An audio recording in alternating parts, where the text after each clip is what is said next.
we were aware that we were being watched at all I times. was washing dishes, I was working in factories. Communists don't have We friends. thought that this would be like a green revolution. The educational system was completely controlled by the government. Operación Pedro Pan.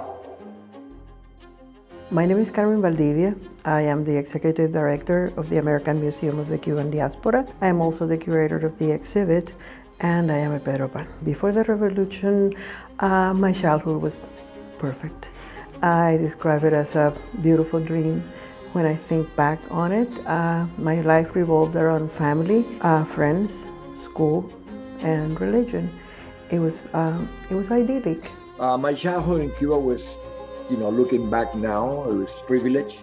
I was raised in a middle-income family. My mother and father were from Spain. They didn't have any formal education, but I was blessed to have them being raised in a Catholic environment. As a matter of fact, we were very close to the Catholic Church. My aunt was a nun, cloister nun, so one of the convents, Convento de Santa Clara. So that gives you an idea of my education was Catholic. And I think that is a privilege, simply because of the Judeo-Christian values that we learn as we grow up. Those to this day I consider and I learn that are pretty much the foundation of everything, the foundation of the family, the foundation of our country, actually the foundation of the world. So in summary, up to the day, January 1st, 1959, I was enjoying the life of most of the people in our country. We had one of the best economies. Cuba's standard of living was exactly the same as the United States of America. We were like, in other words, if you were to ask me, Cuba was the Disney of the United States back in the 50s. That's the definition I can give you to Cuba. El 1 de enero de 1959 se fue Batista, se fueron los que estaban en el gobierno, y entonces nosotros empezamos a vivir un tiempo completamente distinto, es una cosa que nunca habíamos experimentado en Cuba. Porque diciendo no era perfecto, pero hay una cosa, estos eran muchachos que se les entrenaba, se les daba una ametralladora, se les daba un rifle, y tenían que ponerse el pañuelito rojo con un uniforme, ir marchando. Algunos son más o menos jovencitos, pero hay otros más jóvenes todavía. Hubo un cambio drástico en Cuba de todas las cosas que estaban pasando. Muchachitas con rifles, eso nunca lo habíamos visto en Cuba. En todas partes veíamos cosas que estaban pasando muy rápido. Y sobre todo, veíamos cosas en la televisión que nos daba una verdadera, como se dice aquí, de chills. Cuba cambió muy rápido. Muy rápido, muy rápido, muy rápido. Y muchos de nuestros padres, como es natural, empezaron a preocuparse por nosotros. Estaban muy preocupados. Algunos de los padres de los Pedro Panes estuvieron en las cárceles y algunos de ellos estuvieron mucho tiempo. De pronto llegamos a la conclusión de que rapidito, nuestros padres querían sacarnos. Yo nunca me reuní con mi padre después. En mi caso yo nunca venía. Pero yo le estoy eternamente agradecido a mis padres que me dejaron irme de Cuba. Yo me fui a los 16 años. Mi padre después seguía llorando, y lloraba cada vez que hablaba con ella, cada vez que ya los dos fallecieron. Y yo siempre le decía lo mismo. Dale gracias a Dios que no pude ir. Si estuviera allá con ustedes, estaría llevándome flores a mi Cuba o viendo a una casa. Y eso lo digo no para protagonismo. Esa es la manera que yo siento de verdad. Eternamente agradecido a él. I went to a Christian Brothers school called La Salle, interestingly enough. I went to 1st, 2nd, 3rd, 4th, and 5th grade. In 5th grade, it was cut short because of the Bay of Pigs invasion. That would have been in April of 1961. By June of 1961, my parents told me they were sending me to the United States because of circumstances in the island. What were the circumstances? Well, all the private, not only Catholic schools, but all private schools were taken over by the government. In January 1st, 59, it was a great excitement. The whole country was in excitement. We were there was like a collective hope. We thought that this would be like a green revolution. The whole country was hopeful about change. And after, especially with the fusilamientos, we already had like an inkling of violence. Fidel Castro giving a speech in broken English, because he could speak English, but it was with a heavy accent, where he says, "Our revolution, we are a democratic revolution. We are not communist, we're not Marxist. We are Catholic, Apostolic, and Romanos." Just like that. I mean, this is the guy that soon after that tells you that he's a Marxist-Leninist. There is not communism or Marxism in our ideas. Our political philosophy is representative democracy and social justice in a well-planned economy. It's very clear that we are not communists. After the revolution, everything changed. The first thing that they did on TV, when you were sitting waiting for your comic strips, you would see firing squads and people being executed in TV. And also there was a lot of pressure to belong to the revolution. You were either for or against, and obviously we were not for, we were Catholic. The leaders of the Batista regime were being treated with death penalty and very cruel way without process. Already that was the first inkling felt in the beginnings, in the first 6 months, that this great optimism, there were like kind of red flags. My father had come from Spain when he was 18 years old, running away from communism. So did my mother. They lived through that and they were very successful. My father managed to start a little business. He had a grocery store. With that income, he raised 3 kids, 2 boys, myself, my brother, and my sister. My parents were really about to enjoy the fruit of their labor. All of a sudden, the Castro family took over the country. It's hard to believe when I tell you from one day to the next, literally, everything changed. There were comités de barrios, committees for the defense of the revolution, which spied on their neighbors. Of course, newspapers, radio, and television had been taken over by then, and it was quite an effective method of control by the government. I was taken to the jail only because there was what we call cuarterias, which is a place that they were the poor people of my town. I remember it was in the outskirts of my town. I would go with a couple of my friends, but we would talk about Christ, stuff like that. And the militia, man, I never forget, they stopped, they told me, no, you're not gonna do that. You have to talk about Castro. I said, but this is something different. This is Christ. I refuse, and I'm not gonna do it. So they took me. They took me. Again, it was not for days, it was only for hours, but I guess they wanted to intimidate me.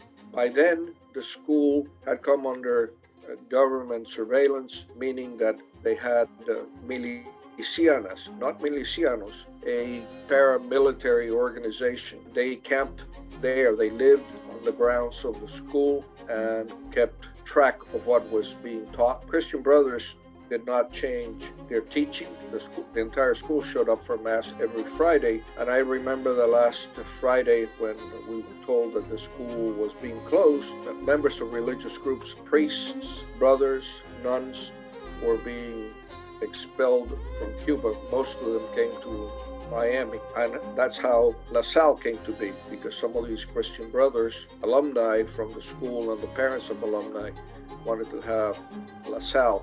Entonces nosotros vinimos por un programa especial que el gobierno de los Estados Unidos, por primera vez en la historia, dejó que un individuo que no tiene nada que ver con la política, ni con el gobierno, ni nada, que se llamaba Father, el cual no era ni Monseñor, Father Brian Walsh, que fue designado por la arquidiócesis de Miami, tuviera la potestad de firmar algo que se le llamaba, se dice visa waiver, pero es un waiver de visa. Y Monseñor Walsh, al que nosotros, yo especialmente le debo mucho y lo queríamos mucho, fue el que firma. Y entonces nosotros, todas estas fotos que están aquí, ustedes ven, eran fotos de pasaporte que nosotros tuvimos que sacar a través del natural de Cuba y ticket que hubo que pagar, que había que pagárselo en dólar, eran $25 y no pueden ser dinero peso, tenían que ser dólares, tenían que buscarlo. My father, during the Bay of Pigs invasion, he was taken prisoner, and then he was going through trials and stuff like that, so he couldn't leave the country. But he decided that definitely we had to leave, that it wasn't safe for us, and that since we were not going to go to that school where we would be indoctrinated, then we had to leave the country. And we were in agreement because, I mean, I was 12 when I left, but I knew what was happening, and I knew that I didn't like it, and that I didn't want to be there. So it wasn't like my parents made the decision for me and I wasn't aware and I learned at the last minute. No, I participated.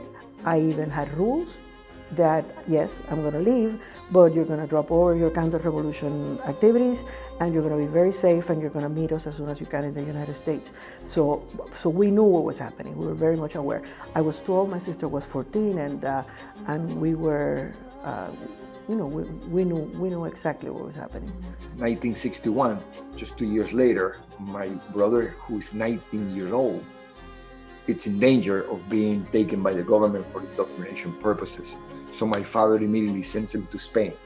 So he's about to graduate from the University of Villanova, so he's qualified. He goes to the Marist brothers, Christopher Columbus, in La Coruña, Spain. They're still there. So he goes there. My father sent him to get him away from Cuba because, he's in danger. So he left February 23rd, 1961. He stayed with the Marist brothers. As a matter of fact, he got a job as an assistant teaching English and math. Pretty intelligent young man. I was 7 years younger.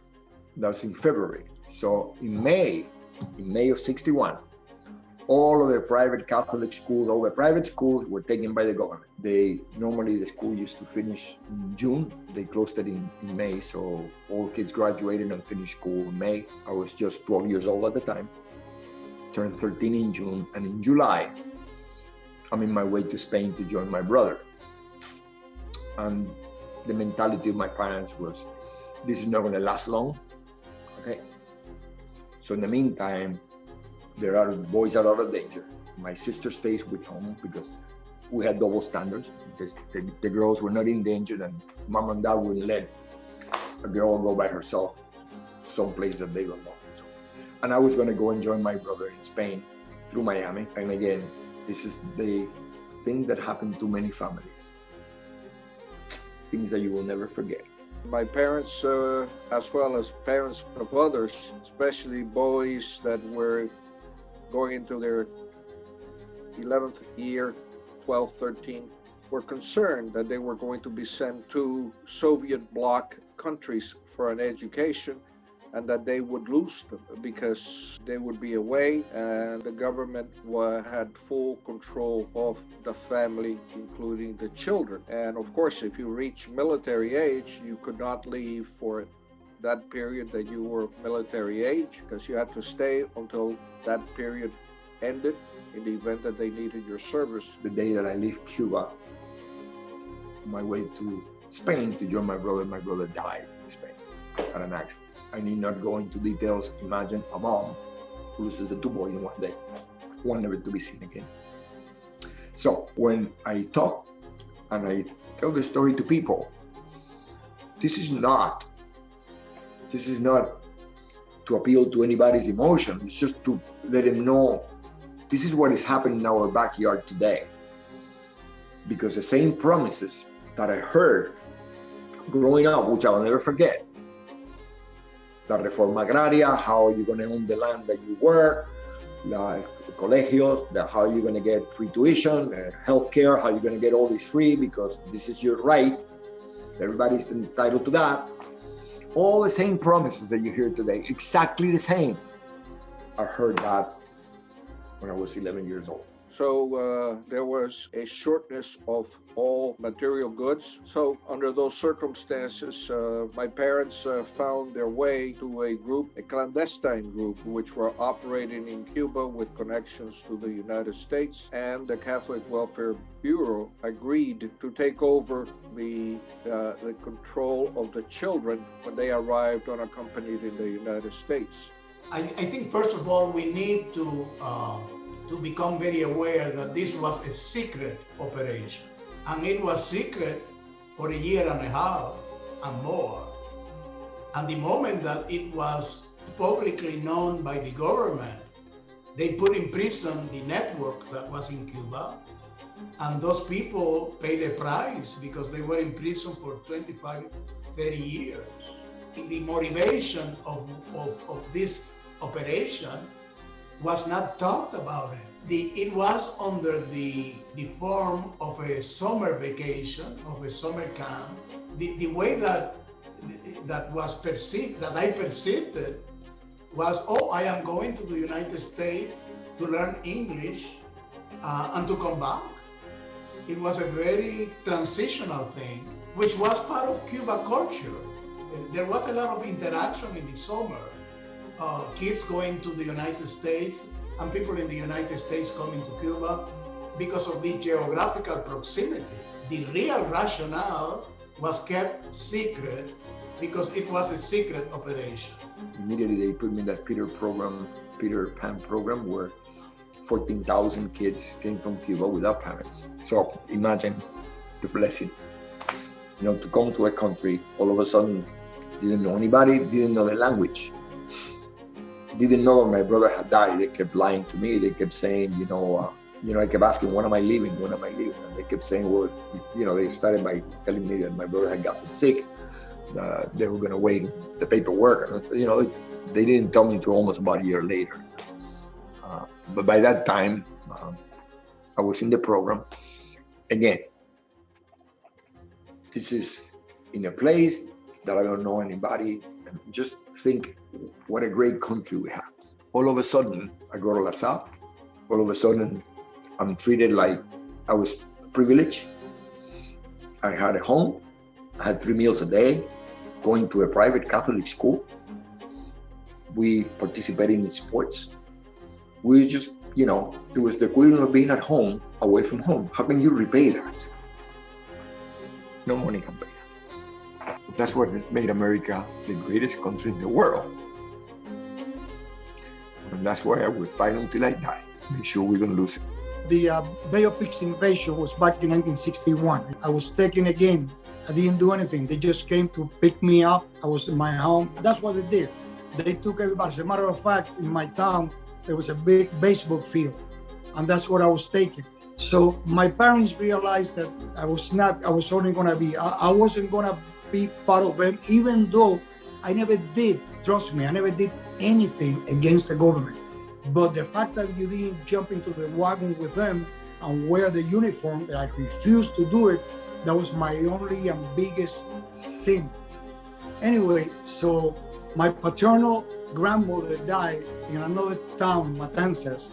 So we went to the funeral. I never forget this. And there we met my parents' cousins that recently their only child had left Cuba through Operation Pedro Pan.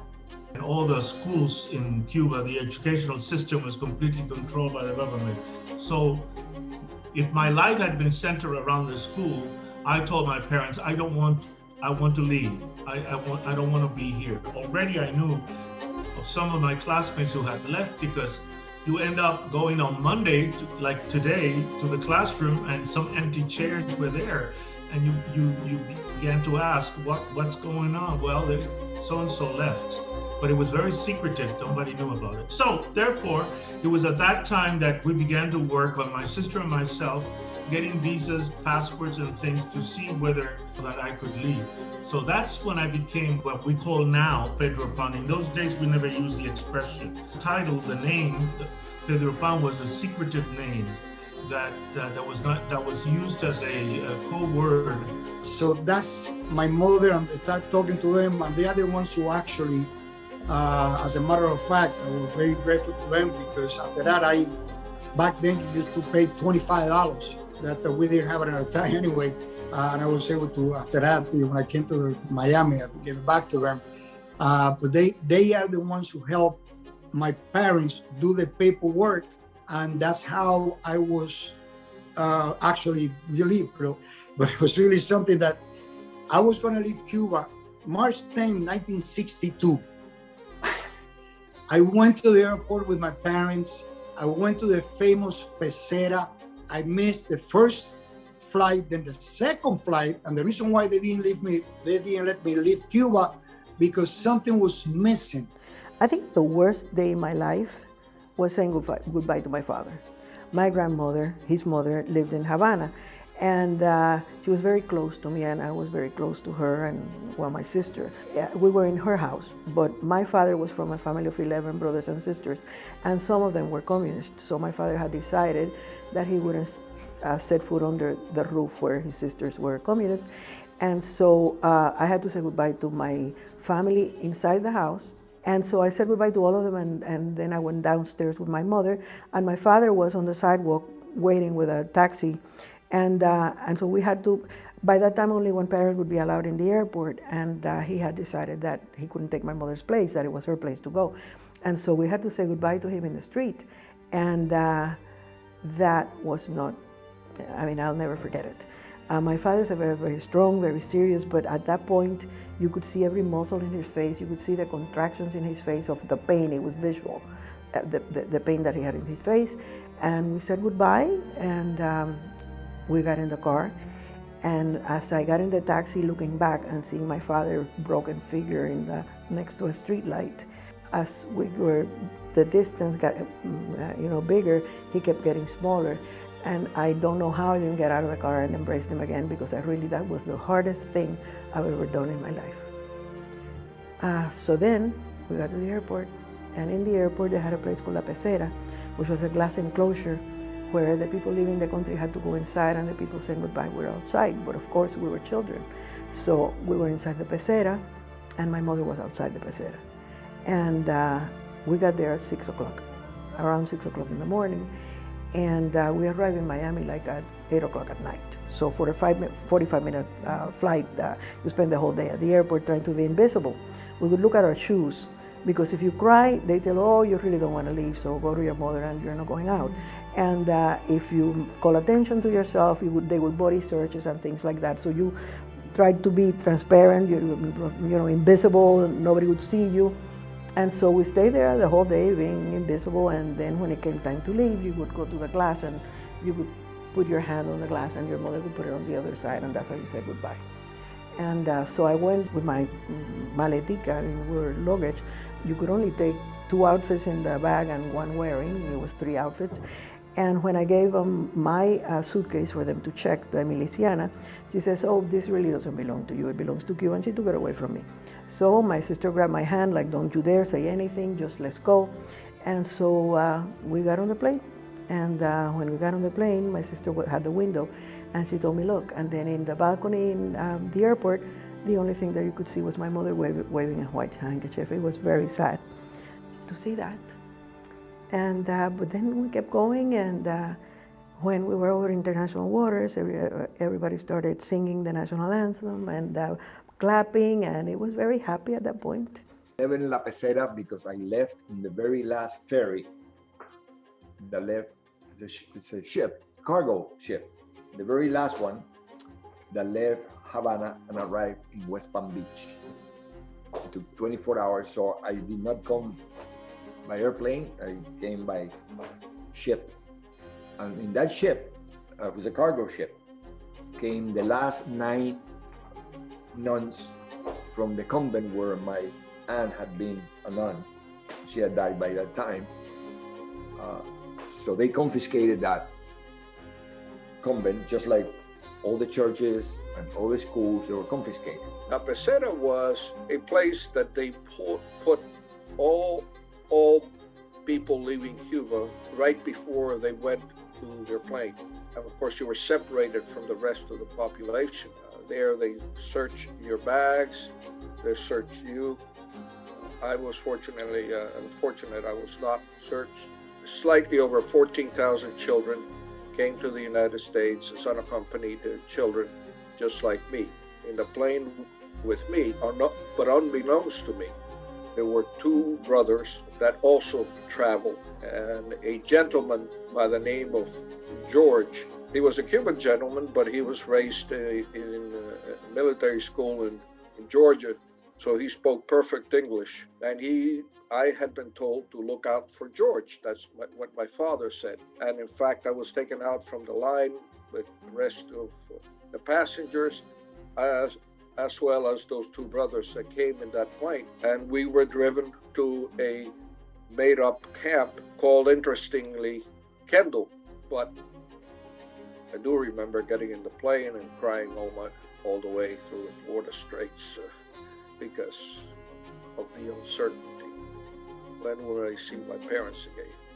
Would I ever see them again? So all in all, I am very grateful to the United States and very grateful to my parents. There was a culture of fear, real fear, because the government was very repressive, was and is very repressive. And so a government in which there are no juridical check and balance, the state owns all the departments. If the person in power there say you are not going, you are not going. You don't have any recourse, any legal recourse. So there was a lot of fear. You had fear that you could be turned down for any particular reason. They check you thoroughly, at times even making you naked, take the whole clothes so that you would not be hiding anything. So there was a great fear of the travelers because the uncertainty whether you could pass through safely. And so you have fear, and then you have the pain of seeing your family, like you say, the pecera, because you were in that fishbowl, but you could see them, and you could see them crying, and you could see them distressed because you were leaving, the emotional component. And so all that delay that you are there for 2 hours and you see your family there standing, crying, it's kind of, it was not a good experience. Plus the fear that you didn't know whether you were getting to the plane. And even in the plane, as it had happened several times, the police would get into the plane and get people out from the seats. In fact, we witnessed that in our own flight. Somebody was taken out from their seats. So when you arrived in Miami, it was the opposite feeling altogether. There was like a huge release, saying, shh, we are safe. The day was even horrible because the day before, when they sent us the information about leaving in writing, they separated my sister from me. Now, we did have people waiting for us here, but my sister left the 26th and I left the 27th. And so my mother had to go twice. My father would not come, but my mother had to go twice to the airport to experience this thing instead of once. And so I remember it was a very anguished moment for my family. And it was, I do remember it very well. And so you went into another space. Once you cross the you might say the custom area, you couldn't go back and see or talk to anybody. And then you were registered, and whatever you carried, depending on the time you left, was to either reduced or changed or not allowed to go. So it was not a very happy situation. And then we kept going to Miami. We got to the airport. We had a lot of relatives that went there to say hello to us, but father had said that we were not going to family. Everybody was used to having maids in Cuba, and so we were going to school with girls. So I kept going to the camp. First, because in the trip there were a girl with her brother, they were twins, and my sister and I. So we took the boy to Camp Matecumbe first. And it was scary because whenever you read children's stories, which my mother used to read to us every night, bad things happen in the forest. You know, that's always where the witch comes and where everything is bad. So we went to a place very much like a forest, except with pines. And I was scared, and so the poor boy was taken out and he was taken to Matecumbe. And then George came and said, you know, this is not for you, you guys are going to another place. So we kept on going until we got to Florida City. And the camp is named Florida City, but it's in the city of Florida City, south of Homestead. And so it was a very happy welcoming that we got there. There's a chain link fence around it that's open during the day but closed at night for our protection. And the children were all crawling in the fence, you know, they were all saying hello back to the band that comes every day, so they were waiting. It was, and then they took us to everybody had already had dinner, so the dining room was closed, and so they took us to the convent, and the nuns gave us a carton of chocolate milk and a ham and cheese sandwich. And I thought this was the greatest country on earth, because in Cuba they made me drink café con leche, which I hated, and it was warm café con leche, and I had this cold milk in a carton, and I thought it was fantastic. I didn't have to eat my mother's gourmet meals, which I don't want this, I want dessert instead of meat. So everything was bland, and I loved it. I loved it. Some kids hated it, but you know, there's a difference between personalities, and my personality fit the American way of life of eating a sandwich and a cold glass of milk. I landed in the Peter Pan group where they treated me like a son, and again, you know, it's just like my home. Monsignor Walsh, we had a motel on Biscayne Boulevard and 21st Street, and every 12 kids we had a house parent used to take care of us, just like mom and dad. We used to be disciplined. We had to be in bed at a certain time. We had to make good grades. We had to do the bed. We had to be at breakfast in the morning before we went to school at a certain time. We would get punished. And let me tell you, again, he was the equivalent of my dad to so many of us. So then in Florida City, we were placed in homes. There was a couple, a married couple, that had recently come from Cuba, and each house had a set of house parents. And when the camp was really full, it was up to 20 kids, but when I went there, it was no more than 15. But the girls, they stayed up to greet us, and since I didn't have anything other than what I was wearing, they started looking among their things, and one gave me a pajama, the other one gave me a pair of slippers to wear at night, you know, around the house, so I could remove my shoes that I had all day on. And it was very happy, and they told us, you know, we are your sisters in exile, hermanitas del exilio, and to this day they are. They are. It's we became a big family that day, and it's very special. And I remember feeling very safe, because in Cuba people hated us, and I had people insult me, and in here we were all the same, in the same boat. We were together and we loved each other, and that's how we feel about our Pedro Pan family. And we were driven to a made-up camp called interestingly, Kendall, which was way in the woods on 127th Avenue. And now if you go there, there's a huge park. Of course, Miami-Dade South is just across Kendall Drive. So the girls were on one side of the road and the boys were on the other side of the road, but the boys way outnumbered the girls, which may have been great for the girls, but not that good for the boys. In any event, everybody was really worried about reuniting with your family, so that was one of the last things in their minds. So I was sent to Matecumbe, and that camp, there were two camps, one in Kendall and another Matecumbe, and some would go to one and some would go to others. And I was sent there, and I stayed there for a month. And they would every day, practically, as Catholic Charities would welcome a group. We would see a group going out to those centers, to Milwaukee, to New York, to California.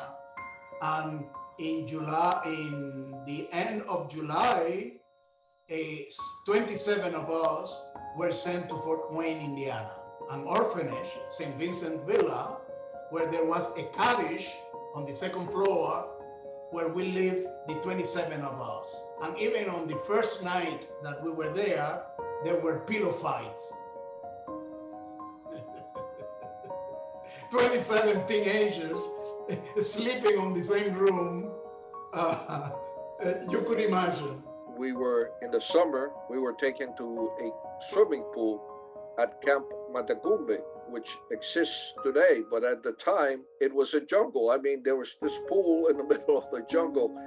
We went to a what was called Bayfront Park, which was what we said in Spanish was El Charquito, because it was a pond. It had sand around it, and we went swimming in it, and they took us there for recreation. And attempted English classes. And I said attempted because it was very brief. We were happy that somebody was taking care of us. But as children started coming, the facilities were not enough. So they started placing the children in different places throughout the United States, either private foster homes or schools, and so forth. And that's how some children wound up going different places. I was, at the end of June, so in 3 weeks really since I arrived, I was told that I was going to be sent to Buffalo. I had no idea where Buffalo was. I knew it was very cold, and it snowed and so on. Later on, I learned that you could see the Niagara Falls from Buffalo. We would pray the rosary daily. The head of the camp was a priest, and the priest would celebrate Mass daily, which we could go or not go. And you could see, because of the leadership and the daily prayer of the rosary, there was an affirmation to spirituality. So my parents communications, by the way, that were hard. Letters took a week or more, but my parents were able to communicate with some distant family members so that I wouldn't have to go to this cold weather in Buffalo. And so instead of going to Buffalo, I went to Hialeah. And for the first few months of August, September, and so on, I went to South Hialeah Elementary School, which is still there, until my parents arrived. And I was very lucky that within 4 months of my arrival in the United States, they arrived.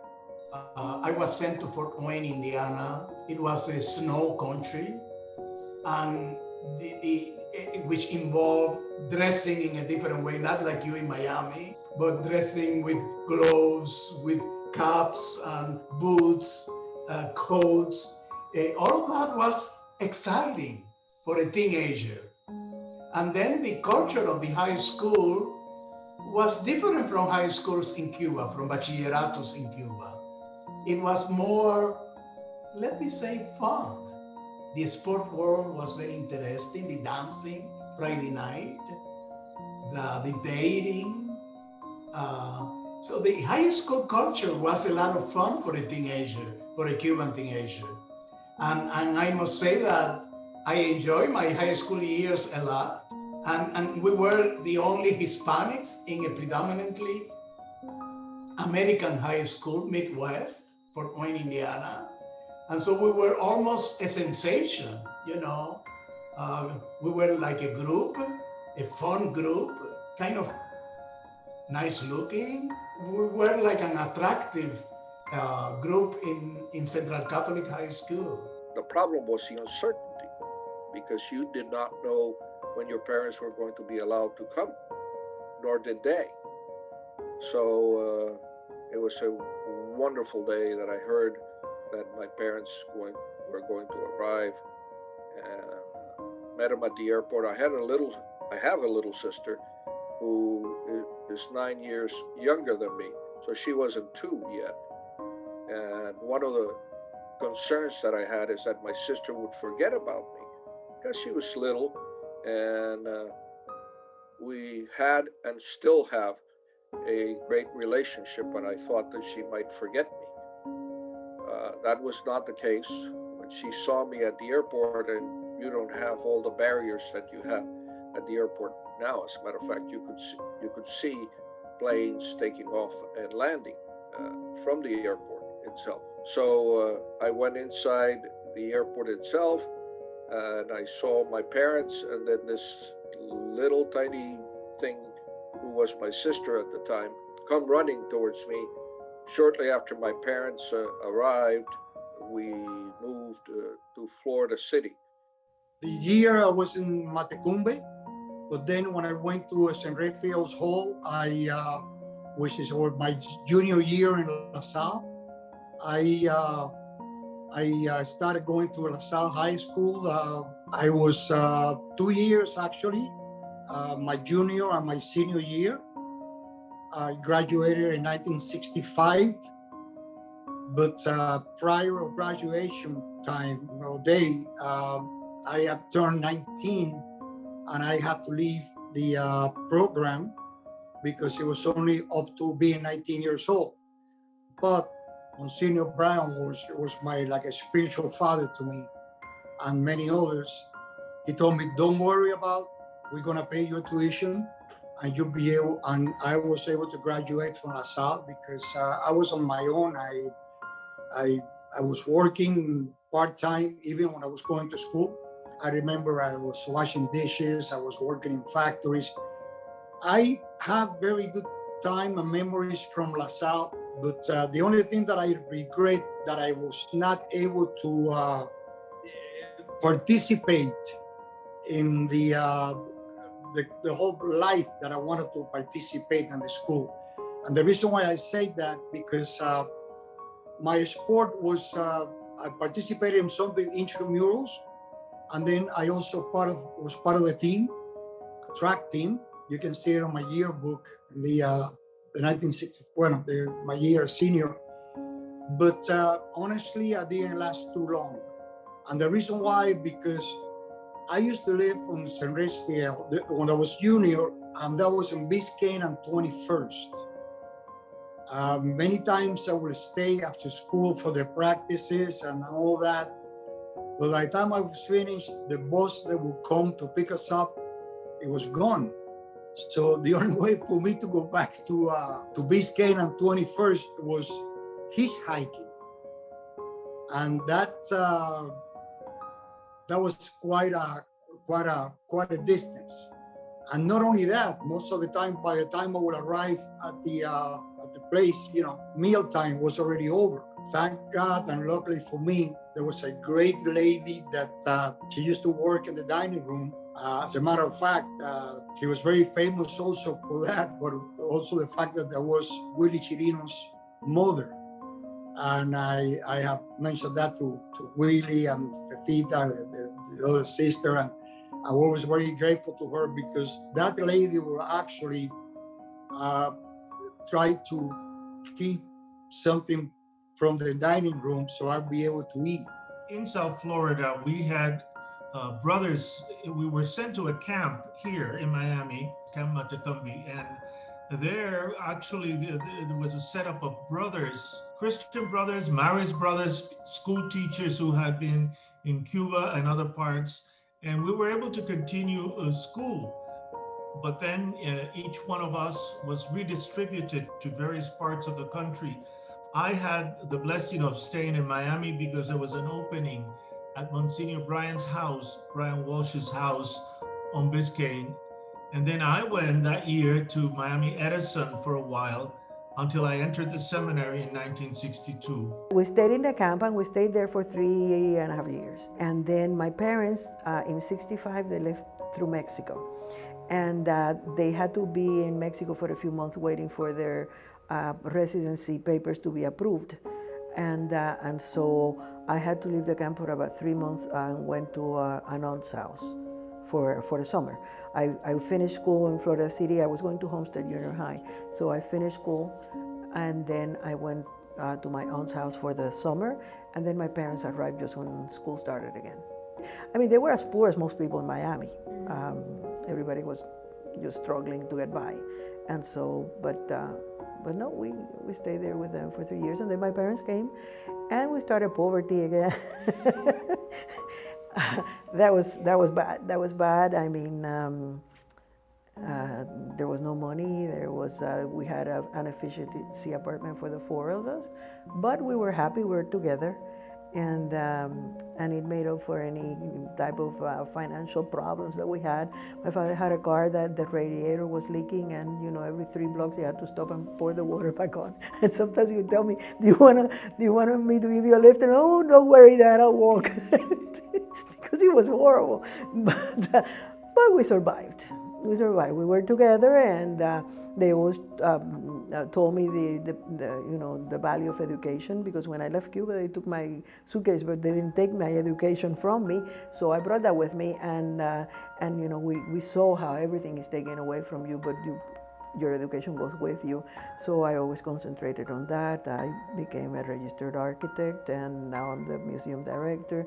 My parents, when they finally gave me the permission to leave, they had to leave wherever they were with everything, and they could just leave with the clothes they were wearing.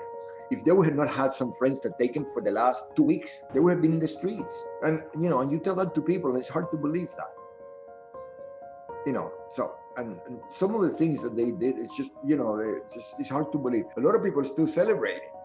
If you work in a farm and all of a sudden somebody comes in and says, "This is your farm," you celebrate. If you're living in an apartment and say you don't have to pay rent anymore, this is your apartment, you celebrate. Until that apartment starts falling down and there's no paint to even paint the apartment. And if you want to move to a better apartment, you say, no, you're not, because you're not, you're not part of the elite. And then those are the people who come in a raft. It took them too long to find out what happened. They swallow the communist pill early enough. They've been affected. I was very lucky. My dad and mom did not allow me to swallow the pill. They got us out. And of course, they were too old. They wouldn't swallow.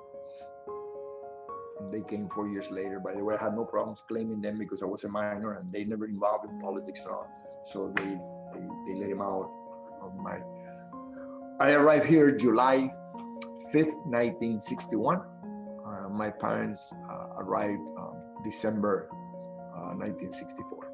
By the time I graduated from 8th grade, my parents got a job in Miami. So we moved to Miami, and we lived in the parish, a beginning parish called St. John Bosco on Flagler and 13th Avenue. And we lived 2 blocks from what was then the Orange Bowl. Fortunately, Monsignor Baena, who has since passed, he was our pastor in Cuba. He was kind enough to offer some children from the parish that couldn't afford it the ability to go to either Immaculata or La Salle, which was actually the closest Catholic high school to the parish. So there I went to La Salle, and the boys were on one side and the girls were on the other. Of course, all the girls wanted to go out at the time with Columbus boys, but that's another story. I was more interested at the time with playing sports than with girls until the 10th grade. There was a family reunification dimension to the Pedro Pan organization. So in the same way that we received visas to come, waiver visas, there was a deliberate effort to provide visa to the parents so that the family could be reunited. And I was blessed that my family received those visas, and we were reunited within a year. By the summer of 1962, I was reunited with my family. The scholarship that I had in my high school was terminated, and we were on our own pretty soon. Even though my parents were paid their trip, the family was paid the trip to get to Fort Wayne, Indiana.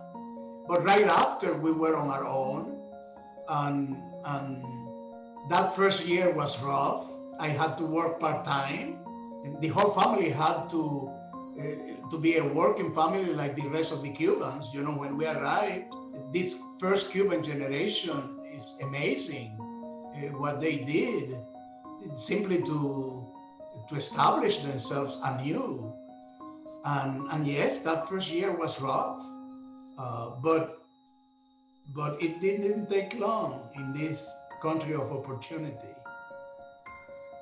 My father was sick. I wanted to take care of the medicines that I was sending to my dad. My parents never came from Cuba. I never reunited. And it was very difficult, but I was very grateful. I'm always very grateful to the Catholic Welfare Bureau, to the Catholic Church, to Monsignor Walsh, to La Salle, because I was able to graduate. I graduated with honors. I needed to work. And I was able to work, and I never forget, there was a place in an office in downtown Miami that they will help you find a place to work. And I went. I remember that they said, well, it's something, you live in Miami Beach, right? I said, yeah, it was great. I have no means of, I have no car or anything like that. So he said, there's a place that they're looking for a locksmith. And I said, a locksmith? What is that? I didn't even know what a locksmith was. But anyway, to make the story short, they accepted me. I was there with them for a couple of years. Then I went to the Army, because back then there was a draft. I was drafted. I went to the U.S. Army. I'm very proud to serve as a military policeman. I graduated, and then I became a sergeant. It was a while that I thought about pursuing my military career. But by that time, God had blessed me. I met my wife. She asked me not to do it because there was very rough times back then. Instead of becoming a policeman, actually, that's why I went to work, and went back to this place that I had previously worked. So they accepted me. They said, yeah, you're always welcome back. So I went back to them, and today I can say I'm the proud owner of that business. With the help of my wife, that now she passed away, unfortunately, after 54 years. But we bought the business. In my case, it was 6 years, from 1961 to 1967, because although they were ready to go in 1962, the problem was the Kennedy blockade of October, which held back everybody else that wanted to leave for a while. So it was the Humane Society that began to assist the parents in Cuba that wanted to be reunited with us. In other cases, it was other friends of mine met their parents a little earlier. And some of us, there's several of us that we waited 6 years. As a matter of fact, I'm here because of my parents. Because my parents made a tremendous sacrifice for me. I mean, it was selfless love. Because it would have been better for them to keep me in Cuba with them and know that I was by their side and not have to worry, I send them and what's happening and all that. It would have been easier. But they were thinking of me and my freedom, which is now my son's freedom and my grandchildren's freedom, because Cuba has not gained liberty. And so it is because of their sacrifice and what I saw them going through and what I know that their decisions were based on, that when I found that Cuba is trying to change our history and they have a specific emphasis on Pedro Pan, they don't like our story and they try to change it. And it is because of that, because my parents deserve to have their history known and to be vindicated for the things that they did were so absolutely fantastic, the way that they loved me and the way that they put my safety before their comfort, that I have to do this. I have to set the record straight, and people have to know what happened, and that they did not send me because they heard a rumor and jumped to conclusions. No, they didn't hear a rumor. They saw what happened, They were very much aware that I couldn't continue going to the school that they chose for me, and that their rights as parents to decide my future had been terminated. It wasn't that someone said, you know, they are going to do it. No, they did it. The moment that they closed the schools and my parents could not decide what kind of education I would get, they lost their parental rights. And so in order not to, they refused to lose them. And so in order to gain them, they decided to send us away as the right to make a decision for us. And so that's why I have, for the past 10 years, I have been dedicated to telling our history. Through, at first it was giving lectures in universities and schools and stuff like that, and then we started doing smaller exhibits, and then a documentary, and more exhibits, and we're in the middle of writing a book and doing oral history projects, because we don't have that much more time to tell our story. And so I want our children and grandchildren to be able to continue our legacy, but we have to write it, we have to leave it for them to be able to defend it. If I have to come up with a list of the people that I owe my success, you'll be here for the next couple of weeks. Start with mom and dad, that's at the top. Every teacher that I ever had really was a blessing, because I was very fortunate. By the way, I never attended public school until I was a junior in college. So all my education, okay? So all the education was Catholic. As a matter of fact, this is also so that you understand how much I owe. When I finished at La Salle, I did okay, but I didn't speak English because I was surrounded with the Spanish kids. So we spoke Spanish all the time. So Brother Lewis probably thought I had some potential. And he sent me out the middle of the boondocks in a place called Belmont Abbey. So when I got there, imagine that, okay? So I spent there 2 years, and I was forced, then I had to learn how to speak the language. When I left there, I had a Cuban Southern accent. You like some grits? So that was amazing. So then I spent 2 years at Belmont Abbey, which is a fantastic education. And then I realized the difference between Catholic education and public education. As soon as I got to Florida State, I wanted to know what's the curfew. And the guy says to me, because I was in the dorm, he says, did you pay? I said, yeah. He says, I don't care if you ever show up again. At Belmont Abbey, had to be in bed at 10 o'clock at night. And if you missed 3 classes, you were cut. At FSU, you just show up for the exams and that's it. And they tell you when the exams are going to be. They were midterm and the final. That's the difference between Catholic education and public education. Every teacher that I ever had, whether it was at La Salle, Mary's Brothers, or at Belmont Abbey, they knew me personally. They knew all my bad habits. They knew they knew.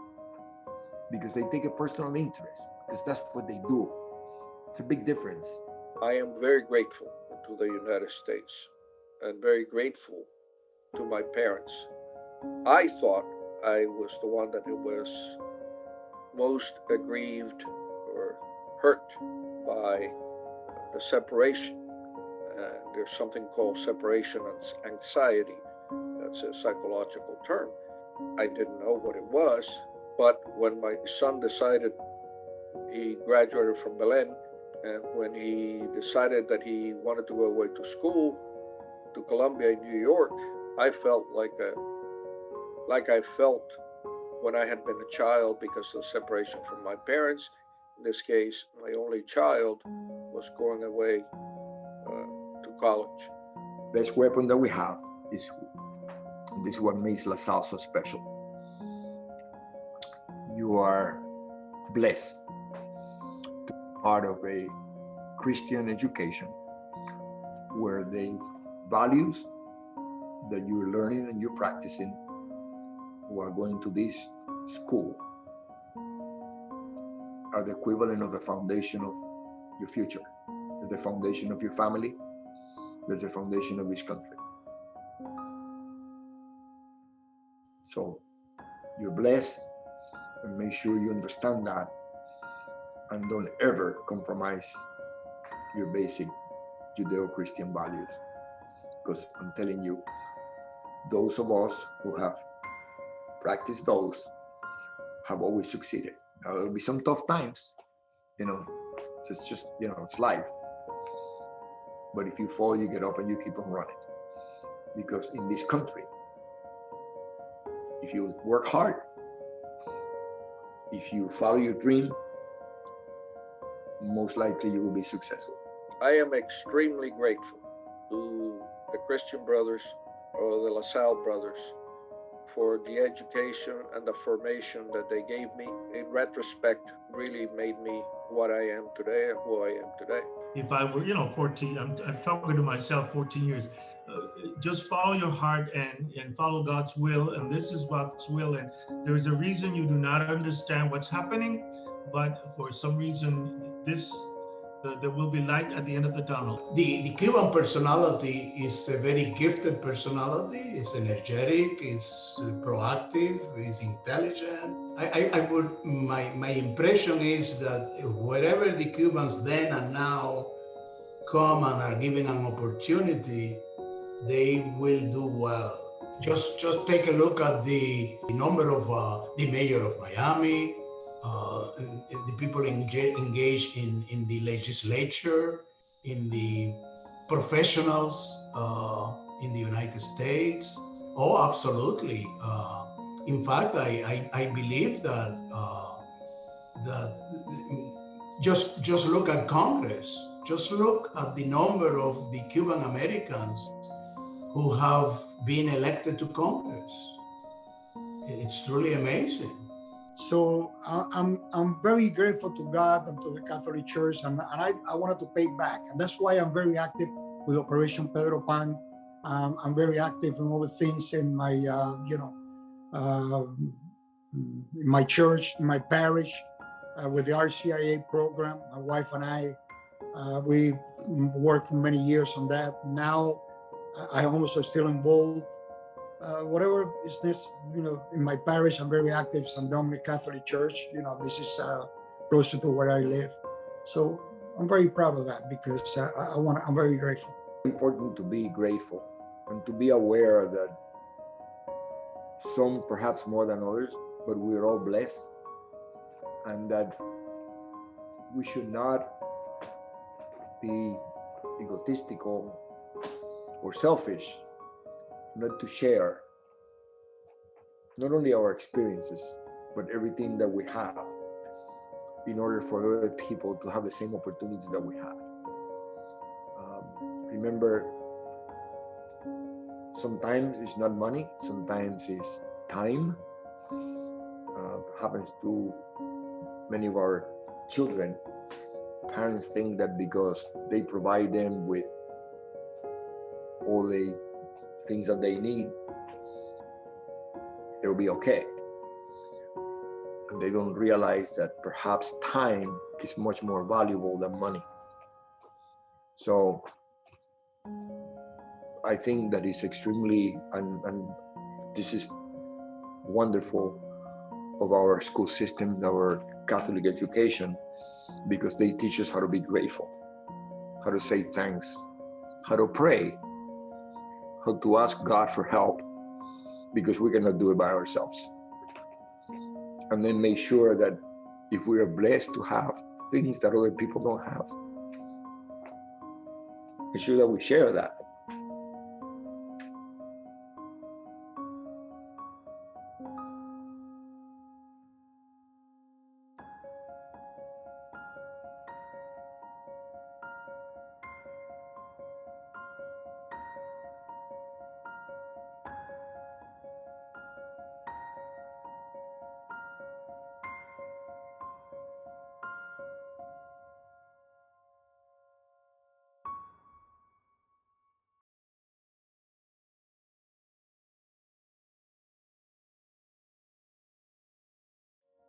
Cultivo una rosa blanca en julio como en enero, para el amigo sincero que me da su mano franca, y para el cruel que me arranca el corazón con que vivo.